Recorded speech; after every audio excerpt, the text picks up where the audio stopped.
Like, I remember it was like March 12th, 2020, and my manager's like, hey, who looks over Google Meet, which is like Google's version of Zoom? And we're like, no one, because only like 30,000 people use it a month in education, like just for like staff meetings and like random stuff. And my manager was like, oh, well, why don't you do it, Lauren? And then within 3 weeks, it went from 30,000 weekly users to 92 million. And it was painful. Like, everything that could go wrong went wrong. Like, the product was not built for kids at all. Kids were like muting each other. They were kicking the teacher out of the classroom. They were loitering in the digital hallways. Creepy people were coming in and joining classes and like finding links online. Like, truly everything that could have gone wrong went wrong. So yeah, it was probably like by far my most challenging time at Google. Went from like, like eating sushi and like getting massages, honestly, because it's a very fun place to work, to like then like working like 100 hours a week for like, a year plus. Being person in charge of Google Meet right at the cusp of the pandemic is an insane flex, but also an insane responsibility. Yeah. So, dang, I'm in the presence of great Laura. No, you're too sweet.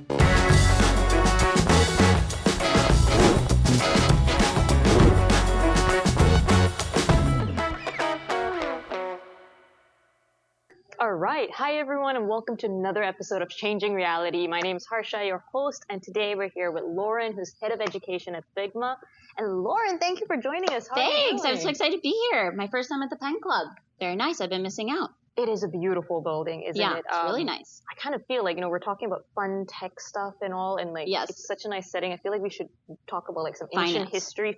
Yes. No, I'm just kidding. Well, what are your thoughts on like, the stock of my company? No, I'm joking. But really excited to chat. And you were actually a Penn student yourself not too long ago. I was. Yeah, I'll be coming up on my 10-year anniversary next year, I guess. Yeah, for our reunion. All right, we'll see. I'll hold you to that. That's my graduation year. Oh, so okay. Maybe we'll bump meet into up. each other. Yeah, exactly. And you were just telling me before this that when you were not just a regular Penn student, you were enterprising. You were getting stuff done. Oh, okay. And as we were just talking about, we have a lot of lost and confused students right now at Penn. Yeah. And kind of looking at all the many things that you've done, you're at Figma today, you're at Google, you're really kind of like threading the needle of the intersection between education and tech. You seem to have it all figured out. So I guess like definitely not, but sure.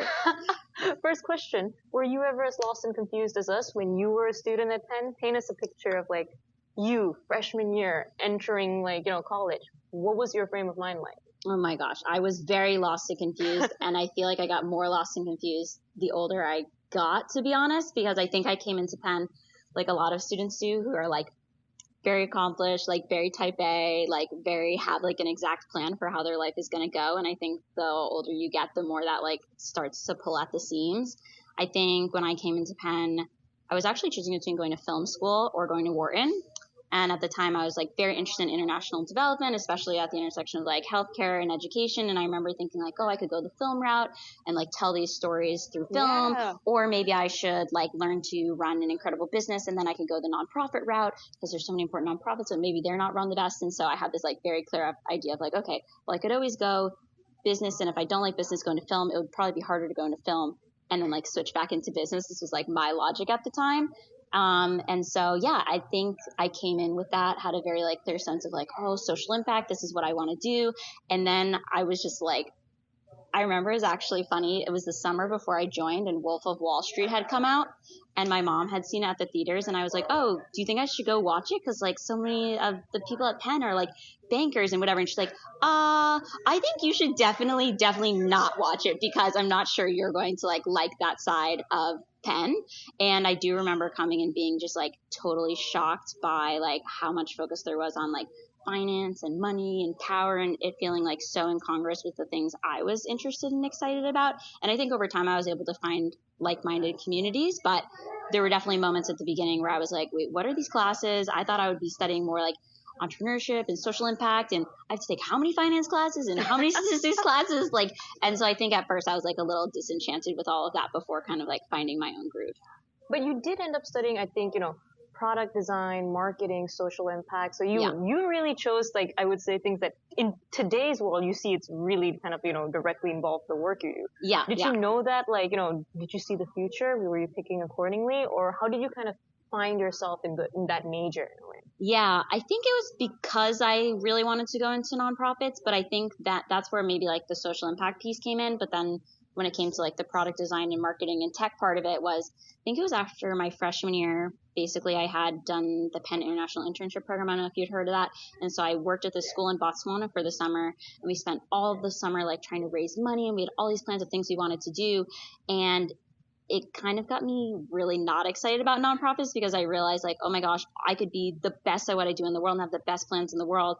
But if this wealthy person doesn't feel like they want to contribute to my thing this year, all of my plans like can't really go anywhere. And so that's when I became much more interested in more of like a social entrepreneurship model of like, how can you build a sustainable business? And then eventually tech, where it felt like tech is just this like force multiplier for so many important problems in the world. And so that's kind of how I landed then to like kind of expand the major beyond just social impact. Oh, that's amazing. And I definitely want to go into all of that. But before I do, you started Dear Penn Freshman. I did. How? Tell me everything. Yeah, it's kind of a funny backstory. I was in Adam Grant's class, and Adam reserves one class every semester where the students get to decide what we will do for that class. And so everyone had to pitch ideas. Some people wanted to like have a dodgeball contest. Other people wanted to just sleep in. And then I had this idea of like, oh, what if we spent the time kind of like writing letters to our freshman selves? And so that idea kind of wound up winning. And so we spent the class, everyone kind of doing that. And so then we had the starter for these letters. But then I was talking to a bunch of friends and they're like, oh, I kind of want to do that project. And then as we started posting them, so many people that just like really resonated with it. And it kind of like took off from there. I think my biggest learning from that project was that, and especially as a freshman, you feel like everyone has it really figured out. And it's very evident once you get older that actually that's not the case at all. And that everyone around you is feeling like just as lost, just as confused, just as like torn between what they hoped might happen and what's actually happening. And yeah, it was just like a beautiful project just to see like how more similar we are than different. No, that's beautiful, first of all. And I think that line you said that everyone looks at the seniors, the seniors look at the people in jobs and they're like, oh, they must have it all figured out. Yes, like, yes. I just have to like maybe guess my way to their Get position. To that stage, and, right. And like, I will too acquire this great knowledge. Yep. And I think it's very humbling for us all to kind of, understand that, hey, maybe the uncertainty, the confusion is part of that problem. Maybe it never goes away in a sense. Yeah. And to understand that everyone around us also feels like that. But it's very freeing in a way, because I think when you're maybe like a tight control freak type of like Penn freshman, like that feels like so uncomfortable for you. Mm-hmm. But I think as I'm getting older, becoming comfortable with that ambiguousness and that like you might never have everything like entirely figured out is actually a good thing.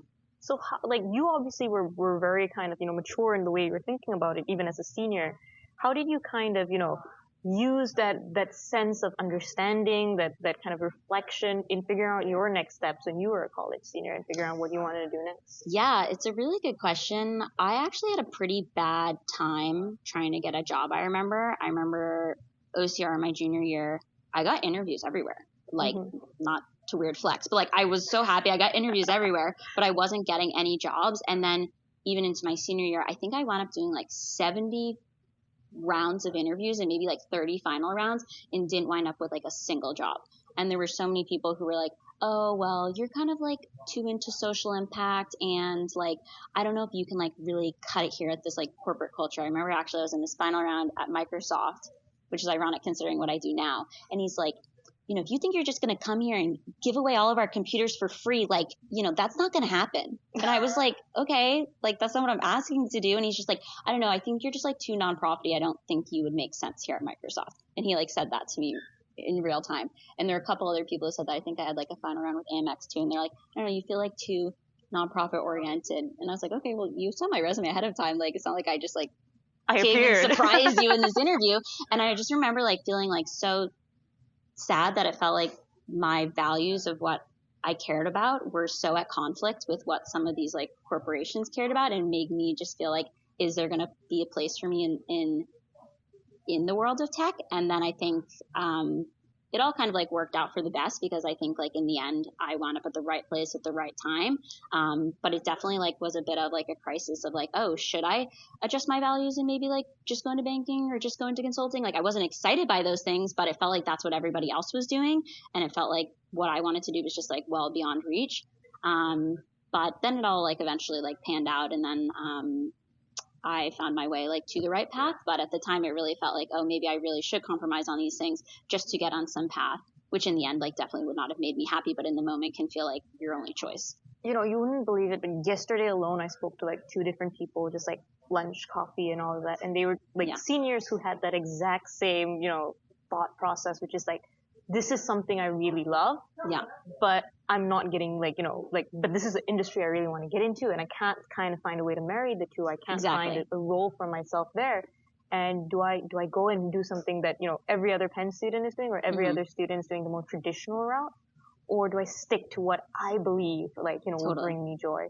How did you I also would say, sorry, like at times I felt like there was something wrong with me because I was like, oh, all these people are like salivating over working at Bain or like willing to like do anything to get a job at Goldman. I was like, is there something wrong with me that like I'm not interested in that? And like maybe I'm missing out on something. And so it really like starts to get in your head. I feel like when you have really strong values, I think like Penn is a place that like I think is so easy to just like get carried down the river, especially if like you don't have strong points of views. But even if you do have strong points of views, like I felt like I did, that momentum was like quite hard to work against at times. And how do you, and because that momentum, I feel like someone was telling me, you know, they felt like that in high school where it was a very pressure cooker environment almost. And then, you know, they came to Penn hoping like, oh, it's over now. And they're like, oh, it's kind of worse a little bit in some ways.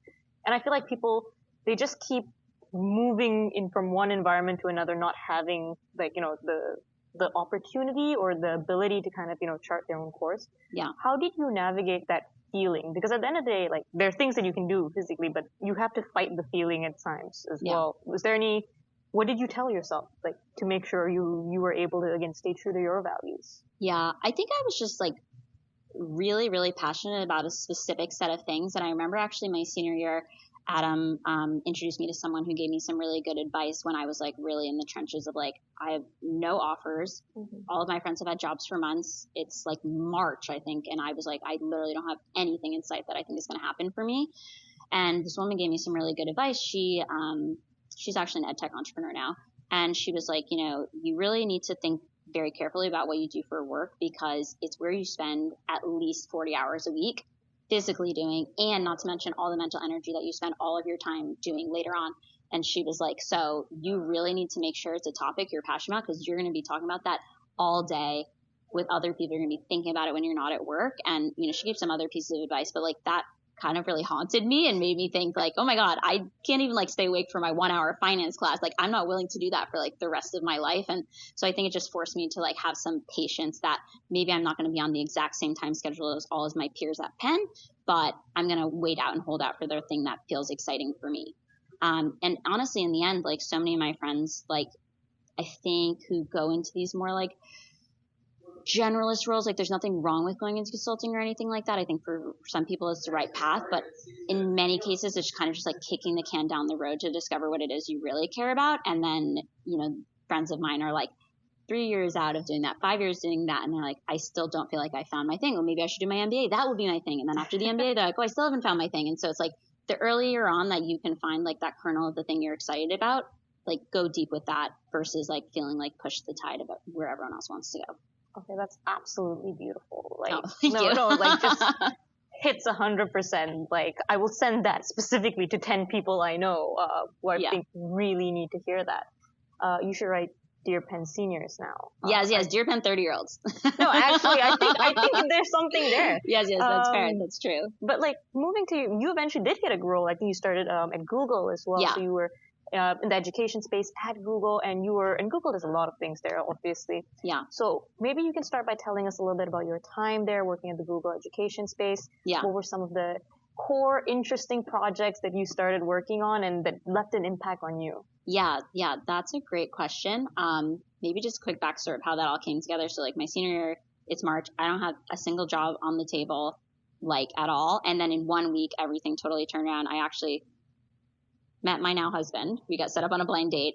2 days later, I found out I won my Fulbright fellowship to go to India for a year. And then 2 days later, I got my Google job. So like it all kind of like happened at once, which just like goes to show like when it rains, it pours, both in both positive directions, and like things can change for the better like really quickly. So, you know, just hold out for the right thing.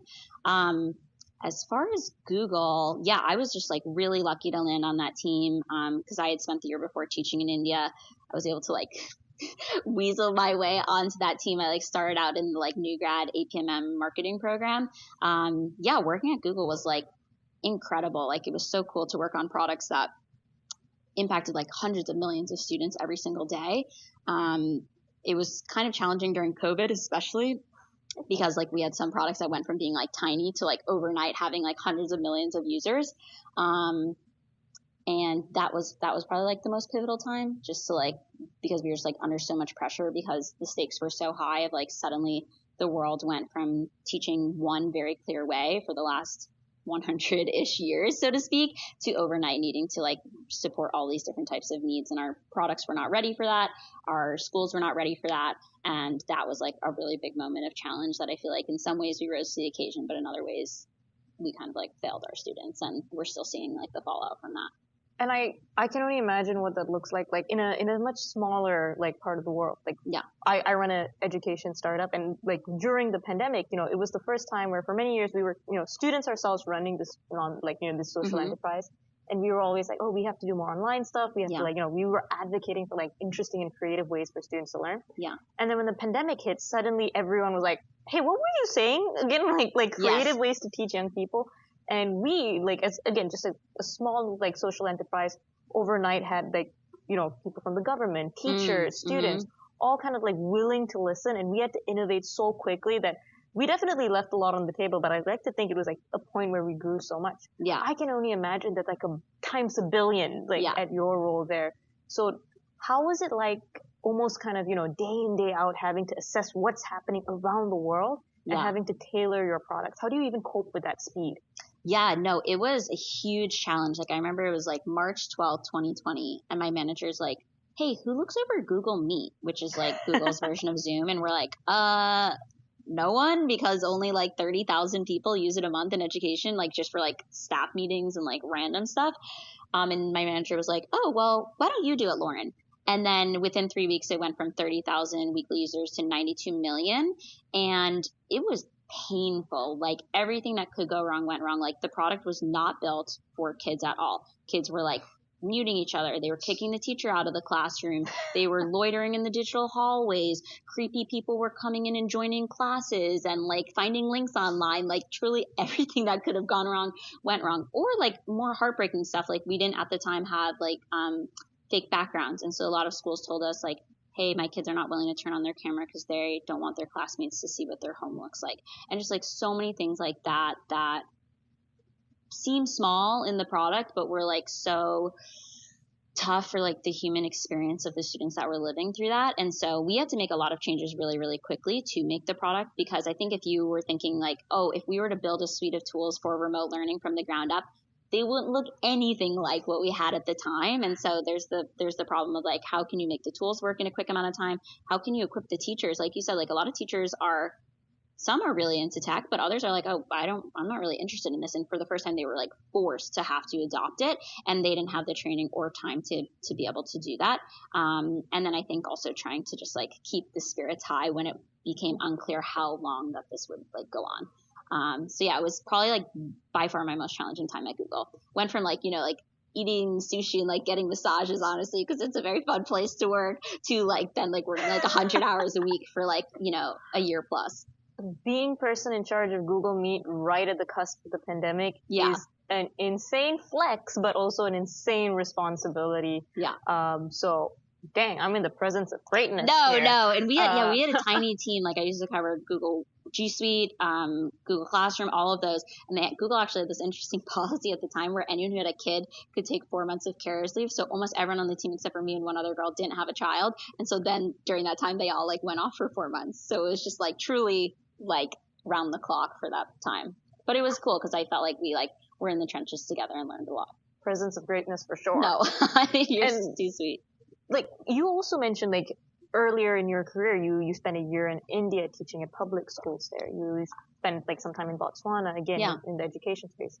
Do you think those experiences of having been on ground in classrooms, like affected the way you looked at education tools? Because I know a lot of tech people who've never had like the experience of being on ground with the people they serve and go straight into the tech world. And of course, there's a lot of merit to that. But do you think that additional experience of being kind of in the offline setting help you conceptualize what you're doing? Oh my gosh, 100%. Like EdTech, I think it's so important that you have like the empathy for teaching. Like that year that I taught in India was the hardest year I ever had. Like that is harder than anything I do at Figma, harder than anything I ever did at Google. And I only taught for a year. So like teaching to me, I think is like the most important, but like the most challenging job in the world. And I only taught for a year. So like compared to other people who like are career educators, like I think they obviously have infinitely more earned wisdom than I do. But even that 1 year, I feel like gave me like a lot of empathy for their role and for what it looks like to manage a classroom. But it also like got me so excited about the intersection of technology and education. Like take my students in India. I worked at a government school, like you said, a public school. And I had 750 students across 4 classes. It was crazy. And no Google Meet. No Google Meet. We had one computer in the whole school that was like this big, like from the 90s, and like, so like basically like no technology. But then halfway through the year, we raised money to make like a tablet lab. And it was just so cool to see so many of my students, some of them had never even been on a tablet. And within like a few minutes, they're like whizzing all over. They're making these projects. They're doing all these things that we didn't even think they would do with it. And it just really like opened my mind to like when you equip students with the right tools, how much further they can go and how it can open a totally new world to them. And that got me like really excited about like going to Google and doing that work. And then now at Figma doing that work. I just think like there's so many students around the world that they're just born in a place where they don't have as many opportunities. But now with the internet and tools, like we can make sure they have access to those opportunities and have to an extent like as much of a level playing field as possible. So you definitely got the social impact, the education, the tech all nailed down in that career. So yeah, no, I feel really lucky. Like I feel it's quite rare to like be able to have a job with like great people that you love, to work on a problem that is really interesting, with a product that you find great, that you get compensated well. So like I feel really lucky to be at like this spot. And speaking of, great places to work, Figma. Yeah. And, your current role there as head of education, which I think is so important because Figma as a tool is used by so many startups. Yeah. And as someone whose startup is in education, I definitely think that the most important thing about education is make it as real as possible and use real tools that industry is using. And you obviously are probably working on some very cool stuff in the education space. Could you share with us some of the core, like core things that you're working on and like how they contribute to the wider kind of education like trek that the world is going on as digitalization becomes more and more apparent? Totally. Yeah. Well, so if people aren't familiar with Figma, basically, like, as you know, it's kind of like the industry standard way now that people are building most like apps and digital experiences online. We have a couple of other tools, but like that's kind of like the primary use case that people think of when they think of Figma. And so what I get to do is we have this team where we do everything completely for free. All of our tools we give away for free. We have students as young as 5 building stuff on Figma. We have people all throughout college using it. And then we even have people like as old as like 55 who are taking boot camps and like career switchers and things like that. And fundamentally, like the reason we do what we do is like we just want to make design as accessible as humanly possible. Historically, design was like a really kind of like closed off industry. You needed access to like really expensive software and a really expensive computer to run it on, and go to a really nice school that would teach you how to use it. And we feel like there's no reason it needs to be like that anymore, because everything in Figma is free. It's available in the browser, and my students in India at my old school are using it on that giant computer today that they never would have been able to before. And I think the reason we do so much of what we do is like we want students to build the skills for whatever the jobs of tomorrow look like. Like I think obviously with AI, everyone who's working in education, like that's kind of top of mind for them. It's not immediately evident what are the skills students are going to need for those jobs of tomorrow, and it feels like it's changing like every other week. But I feel like with Figma, no matter whether they go to be a software engineer, a designer, a marketer, etc., they can have hard skills. But even if those hard skill requirement changes, they can still build the soft skills too, of collaboration, communication, storytelling, all of those things that feel like they're enduring no matter how much the industry itself is going to change. So yeah, it's really cool. We get to do stuff. I get to work with teachers every single day, and help both like inform like our products and what markets we go to, and like really we get to be kind of like the mission focus of the company, which is awesome. That's beautiful. Yeah. And I'm sure that when you're working with the product for the education space, it's very different from the product for, entrepreneurs or like the product for corporates and so on.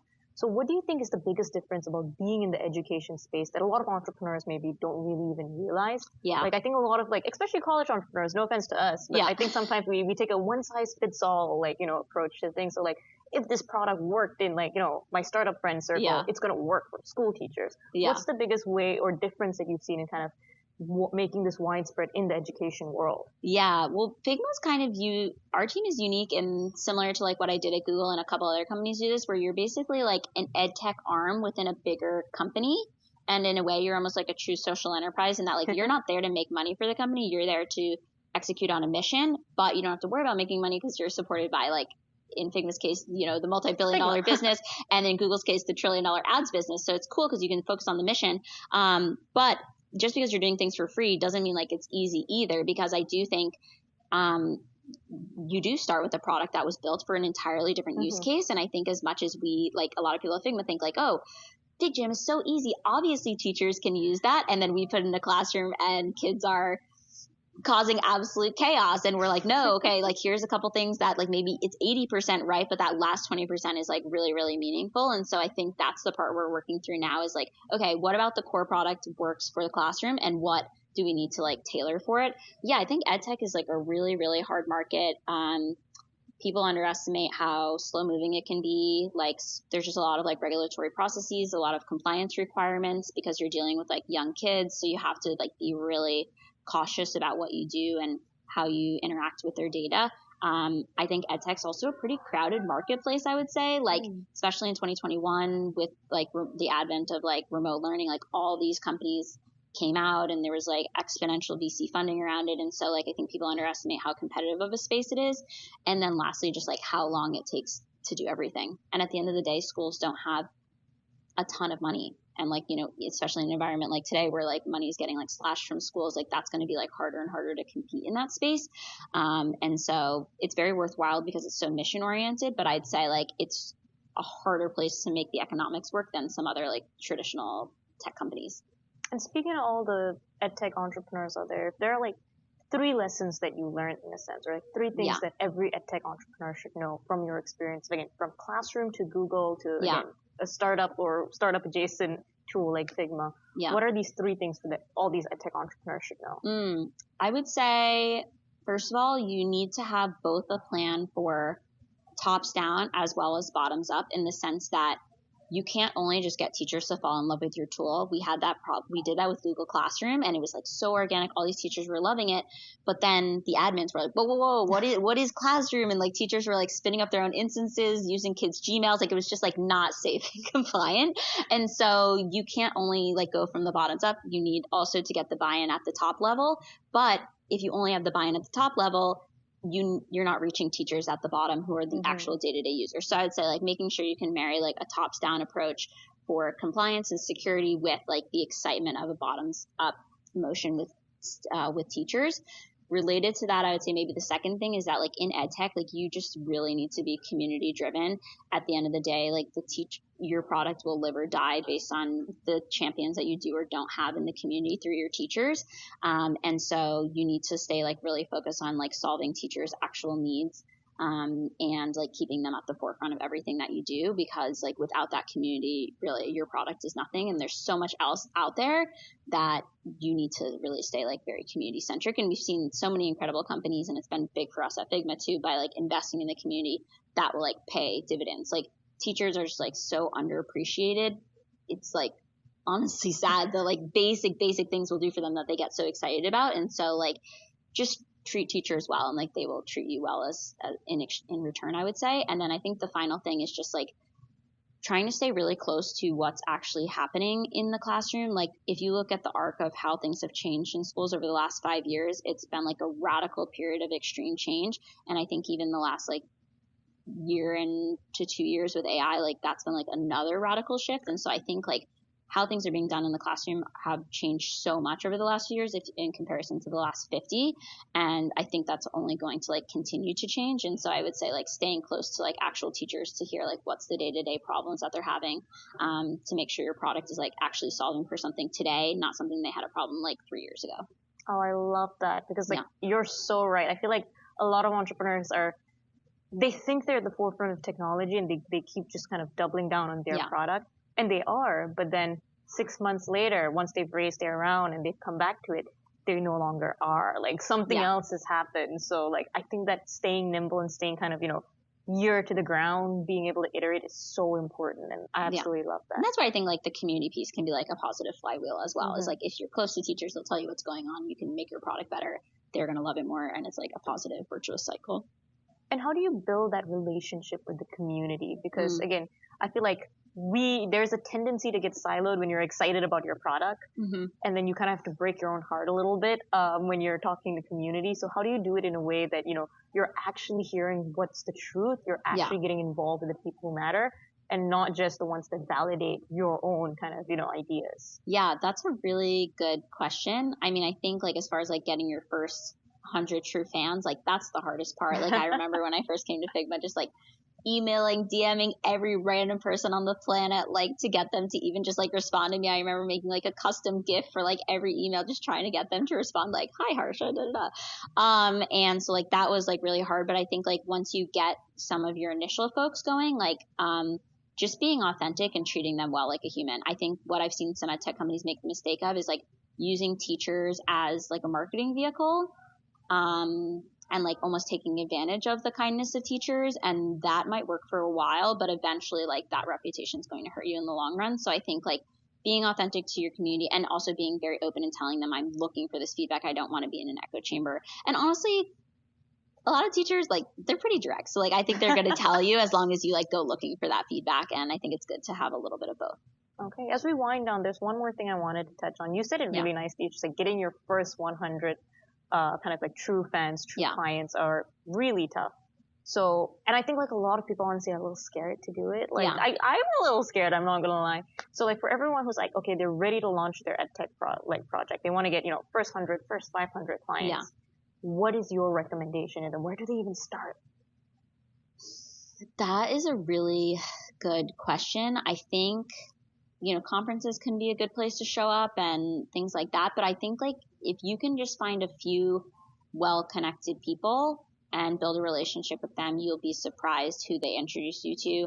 And at the end of the day, teachers care most about what other teachers think. And so if you can like get, just a handful of teachers to vouch for you and your credibility and how much you like care about the actual problem that they're having, they are quite the amazing evangelists at sharing things. So I would say like just be shameless and like reaching out to people, but make sure you're not making it transactional. Make sure it's coming from a place of curiosity and you're not like using teachers, because I think teachers like already have so much on their plate. You don't ever like want to be adding to that. So I think like coming at a place from authenticity and like wanting to help solve their problems rather than like just add something else to their plate is a good place to start.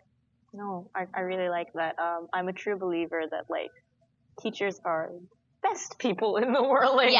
Genuinely, truly. Like very few other people. Like, if there was an apocalypse, they would still be the most important job out there. Truly. And just as we wind down, where do you see this intersection between tech and education going? We're in a world of just unprecedented change in both technological advancement, in both kind of the unlocking of knowledge and information at a global scale. Yeah. Do you see this, this trend of tech and like EdTech as a whole, like continuing to evolve, or do you think we're all maxed out here? Oh, I think it's going to evolve radically. I think like what's interesting about this AI stuff, sorry, such a casual, this AI stuff.